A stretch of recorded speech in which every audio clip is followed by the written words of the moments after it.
biro dhuolore kore yamo. Erokamano ahinya. Yes. To lweny ni oneno ka gima lweny mok yot ahinya.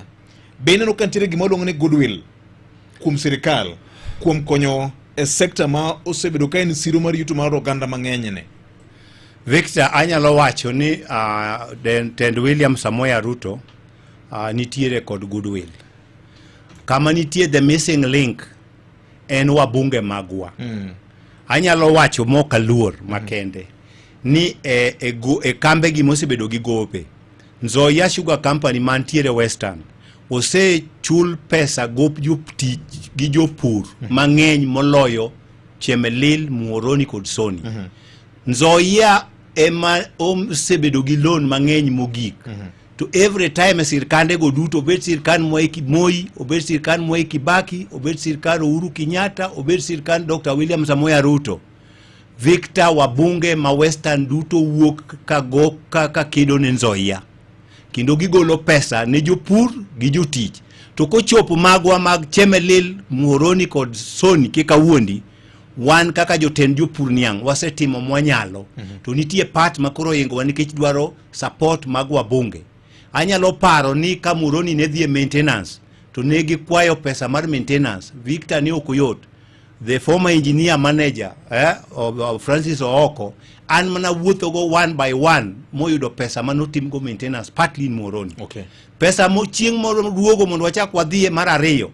Victor ne an gi engineer to wabunge ma Western obiro kotelne gi speaker mar assembly makawuono. Wabunge te MPs duto te nyaka minister magi Wetangula gini pod nitiere. Victor chieng'no buro yal ma wan ok wadonjo kutieki to giwuok gi minister nyaka ka finance minister. Kendo bang'e no pesa no gol. Okay. Omiyo akwayo wabunge magwa ok anyalo wacho ni pok gikonyowa to pok gikonyowa enough. Okay. Okang' magi chopeno pok oromo.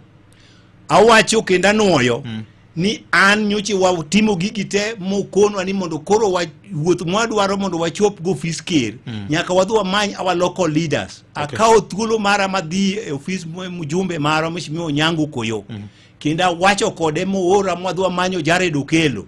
Moora mondo adhi wamany Meli. Ko wachnwa ni the political wing ni ok nyal timore kok watimo ang'o? Kok wabedo gi jogi. Erokamano. Gisani wan gi gima oluongo ni broad based government. Yes. Maneno ka gima lwasi koro nyalo bedo mayot ahinya, yot mondo ji oduong' ofise mag sirikal nikech kit siasa ni. Be ma endi nyalo bedo thuolo mar konyruok ne un kaka jopur? Victor, anyalo wacho ni mana achiel kuom gima mjumbe mara Onyango Koyo. Kanyocha na wuoyo go to koni jaduong' Atiang' isetiyo matek. Wan nitie kuonde moko manyiche ne wagombo mondo wadhiye mondo wamanynu kony.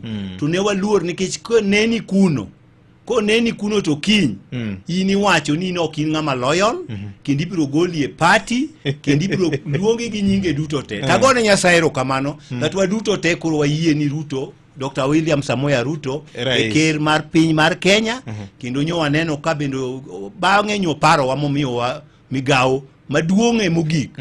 Ariyo anyalo wacho achiel nikech moko modongo to nitie ng'ama pod nigi tach nyangile. Okay. Nitie ng'ama nigi sola, waduto te Nyasaye ok oketowa maromre.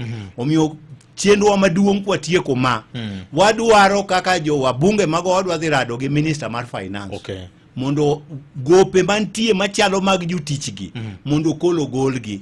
Wan kod projects magwa manochakore nyoche wantie gi ker ane town hall a big debate. Okay. Kendo adwa wacho ni President William Samoei Ruto ng'ama very open. Chopo kuome matek to nyoche mana nikech ne nitie roadblock ni neno wan kaka jopinzani. Koro thuolo ma wantie godo ma wan go sani Victor Juma, adwa wacho ne wajumbe magwa ni onge ni mo excuse.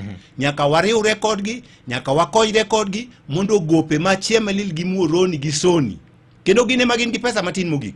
Mondo pesa gi wariwre kodgi mondo gikonywa mondo wagol. Kiwe mano waneno a new dawn.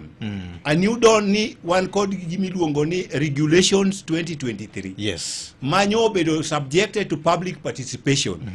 En achiel kuom gino nyocha un